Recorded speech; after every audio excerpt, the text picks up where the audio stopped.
ይሄ ልጅ እኮ ሳንዱች ያደረጋችሁት መሀል ላይ ያስገብታችሁ። በዚህ በኩል ሄርሜላ፣ በዚህ በኩል ሩታ የማዘን የሀበሻ ፈርስት ኤድ የማለት እንኳን ስነልቦና ላይ ናችሁ።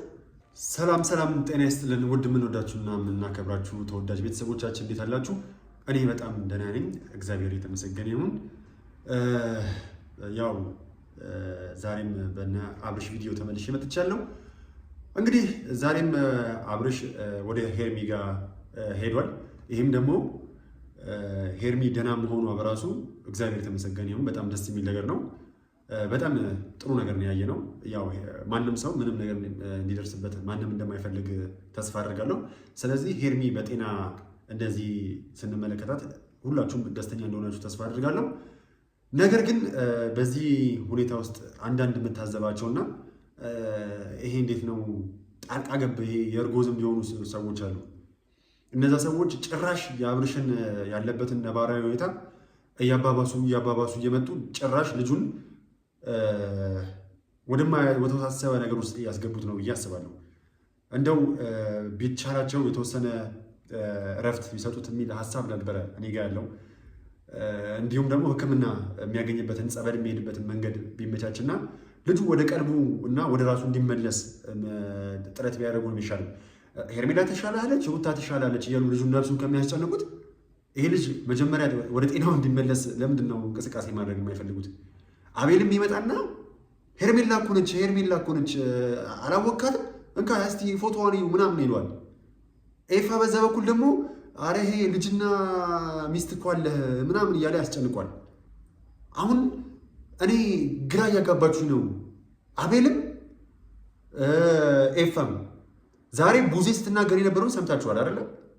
ቡዜ ለምንድን ነው ትናንትና አብርሽን ይዤው ካልሆነ አልወጣም ከዛ ቤት ስትይ ያልነበረ?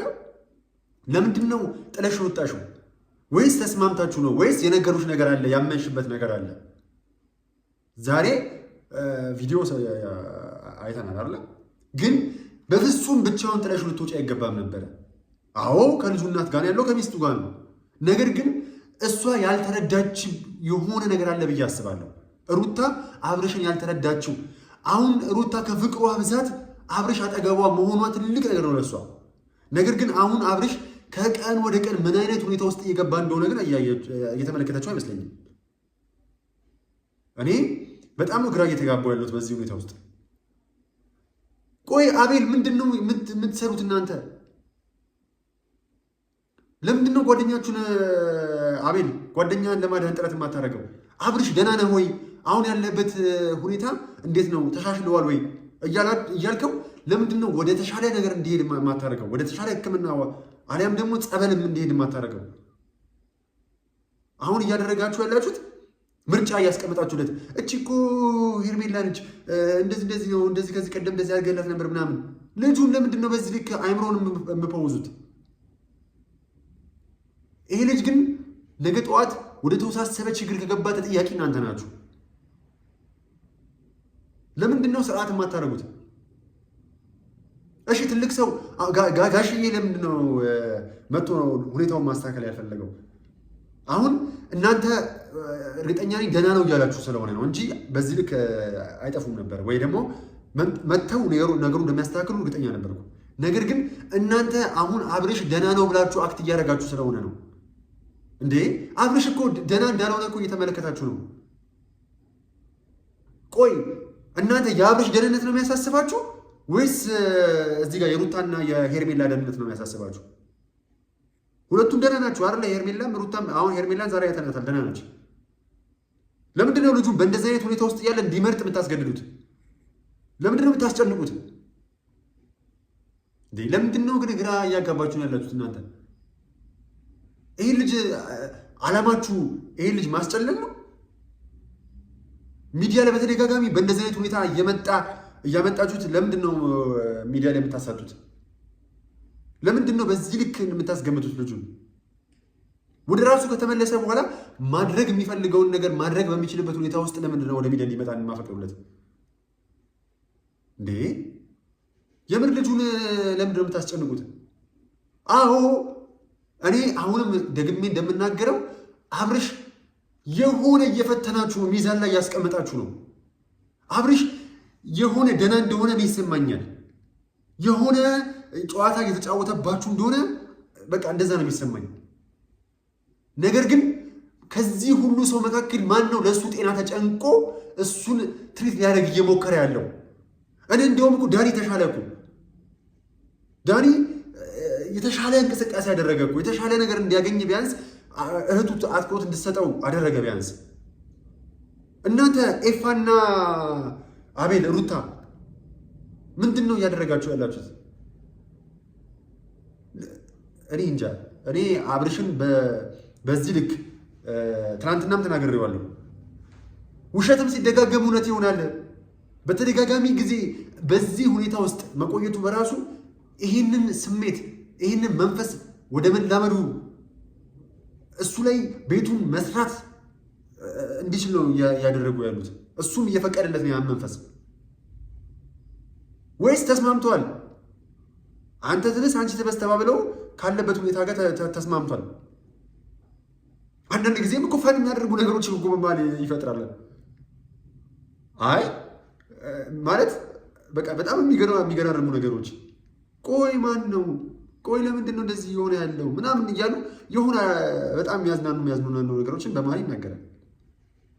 ግን አሁን እናንተ ነገ ጠዋት አብርሽ የሆነ ነገር ቢሆን እንደው የማዘን የሀበሻ ፈርስት ኤድ የማለት እንኳን ስነልቦና ላይ ናችሁ። እውነት በጣም ነው የምታሳዝኑት። በዚህ ልክ እውነት አሁን ሚዛን ላይ የተቀመጣችሁ ቢሆንም እውነት ሚዛን ላይ ነገ ጠዋት እንዳትቀመጡ ሚዛን አጠገብ እንዳትደርሱ ነው እየሆናችሁ ያላችሁት። እንዴ መጀመሪያ እኮ የሰው ልጅ ይቀድማል እንዴ! ለምንድን ነው ደህና ስለመሆኑን ማታረጋግጡት? ወይ ደግሞ ደህና እንዳልሆነ ካረጋገጣችሁ ደግሞ ወደ ተሻለ ቦታ እንዲሄድና ራሱ እንዲያዳምጥ እንዴ ትሪት ራሱን ወደሚያደርግበት ቦታ ለምንድን ነው እንዲሄድ የማፈቅዱለት? ወደ መንፈሳዊ ቦታ ሄዶ ለምንድን ነው ከራሱ ጋር እንዲነጋገር የማፈቅዱለት?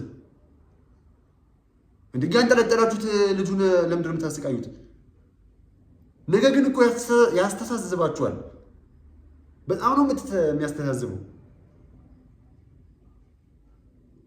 እኔ እኮ ግራ ገባኝ። አሁን ኤፋ ይህን ስሙን በጣም ሲያናደኝ ነበር። ዛሬ ደግሞ ሁለት ቦታ እንደዛ የከፈለኝ ሄርሜላ ጋር ወስዶ ሄርሜላን ስላሳያት ምንድን ነው አብርሽን እንድታይ ስላደረገ ሄርሜላን የተወሰነ ስሜቷ እንዲረጋጋ ማድረጉ ጥሩ ነው የሚል ስነ ልቦና ውስጥ ሆንኩ። እዛ ጋር ደግሞ አቤል ከመጣ በኋላ ደግሞ አብርሽን ሊረብሽ የሞከረበት መንገድ ደግሞ አልተመቸኝም። እኔ አንድና አንድ ነገር የምለው ተው፣ እየተመዘናችሁ ነው። ተው፣ እየተፈተናችሁ ነው። አሁንም እኔ እሺ አሁን አብርሽ ይሄ ነገሩ እየተባባሰ ከመጣ ምንድን ነው የምታደርጉት እንዴ? የሀገሬ ሰው ምን ይላል? ሳይቃጠል በቅጠል ይላል እኮ አይደል እንዴ? ይህ ማለት ነገሩ ስር ሳይሰድ ማለት ነው። ወደ ተወሳሰበ ነገር ውስጥ ከገባ በኋላ ልጁን ምን ልታደርጉት ነው? ኧረ ተው ከራሳችሁን እንዴ! ይሄ ልጅ እኮ ሳንዱች ያደረጋችሁት መሀል ላይ ያስገብታችሁ፣ በዚህ በኩል ሄርሜላ፣ በዚህ በኩል ሩታ፣ ሳንዱች ያደረጋችሁት እንደዚህ ያጣበቃችሁት እንዴ! ኧረ በእናታችሁ ትንሽ የመተንፈሻ የአየር ሰዓትም ስጡት እንዴ! ታሞ እንኳን ደህና እንዲህ ማረፍ አይችልም ይሄ ልጅ። ኧረ ሞክሼ ወይኔ የምር በጣም እያሳሰበኝ ነው ይሄ ነገር። እኔ ምን እንደምል አላውቅም። እኔ የምር ሰሞኑን ያለውበት ሁኔታ ደስ አይልም። በጣም ድብርት ውስጥ ነኝ። ነገሮች በጣም የሚያስጠሉ ሁኔታ ውስጥ በቃ ድብልቅልቅ ያለ ነገር ውስጥ ነው ያለሁት። ነገር ግን እኔ ካለሁበት ሁኔታ አብርሽ ያለበት ሁኔታ በጣም አሳሳቢ ስለሆነ ነው። የምር አስቡበት። ለማንኛውም ግን በኋላ ከባድ ሁኔታ ውስጥ የምትገቡት ሩታ፣ ሄርሜላ ቆም ብላችሁ እስቲ አንድ ሌሊት እንደዚህ በጀርባችሁ ለጥ ብለውና እየተከናወነ ያለውን ነገር አይናችሁን ጨፍናችሁ አስቡት። እያደረግን ያለነው ነገር መልካም ነው ወይ? ጥሩ ነው ወይ? ኤፋ ራስህን እስቲ ፖዝ አድርግና ባለህበት እስቲ ራስህን ገምግም። ከራስህ ጋር ስብሰባ ገባ። እስቲ አቤል እስቲ ከራስህ ጋር ተማከር። የምሬን ነው የምላችሁ። የጥሞና ጊዜ ሁላችሁም ያስፈልጋችኋል። ለማንኛውም ውድ ቤተሰቦቻችን ከዚህ በላይ የቆየው በመጣው ቁጥር የሆነ ላፊ ቃል የሆነ እንዴት ምናምን ውስጥ የገባለው ሲጀመር የራሴንም ብሶት ላወጣ ነው። ስለዚህ የኛ ተወዳጆች እባካችሁ እናንተ እንደነገርኳችሁ እንትና ነው እንደዚህ ያደረገበት እንትና እንደዚህ ያደረገችበት ምናምን እያላችሁ ወደ ኃጢአት ውስጥ አትግቡ። በቃ አትፍረድ ይላል መጽሐፉ አይደል? ስለዚህ በጣም ነው የምወዳችሁ፣ በጣም ነው የማከብራችሁ። ሁላችሁም ላይክ ሼር አድርጉት ባካችሁ። ሰብስክራይብ ያላደረጋችሁ ደግሞ ምን ትሰራላችሁ? ሰብስክራይብ አድርጉ እና ያው ስርዓት መያዝ ያለባቸውን ሰዎች በደንብ እየመጣን ስርዓት ለማስያዝ እንሞክራለን። እኛም እንደው መስመር የጣስን ያለንበትን ነገር ስርዓት ለመያዝ ከሰው ታሪክ ብዙ እንማራለን ብዬ አስባለሁ። በጣም ወዳችኋለሁ። ዋላፍ